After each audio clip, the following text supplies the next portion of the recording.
একটা চূড়ান্ত কথা আপনারা বাবাদেরকেও বলি, একটা গুরুত্বপূর্ণ কথা মনে রাখবেন।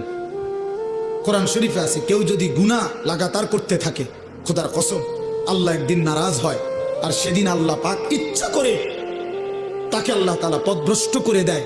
আর কোনোদিন আল্লাহ ইচ্ছা করেই তারে আর হেদায়েত দেয় না, আলোর পথে ফিরতে দেয় না, কল্যাণের পথে আসতে দেয় না, জান্নাতের পথে আর আসতেই দেয় না।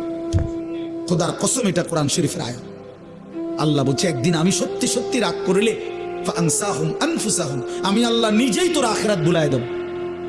যা, ঠিক আছে বান্দা, গরু ছাগল কুকুর বিড়ালের মতো খা, ঘুমা, পেশাব পায়খানা কর, যৌন চাহিদা মনে পূরণ কর, ঠিক আছে বান্দা, খালাস। নুয়াল্লিহি মা তাওয়াল্লা ওয়া নুসলিহি জাহান্নাম। যা বান্দা, তোরে উল্টো পথে চলছিস, চলতে থাকো উল্টো, আমিও তোরে উল্টো পথে চালায়া দিলাম। তো মনে রাখো, একদিন ওয়া নুসলিহি জাহান্নাম, উল্টো পথে চলতে চলতে একদিন তোমারে আমি আল্লাহ ধাক্কা দিয়া লাথি দিয়া ফেরেশতাকে বলে জাহান্নামে ফেলে দেব।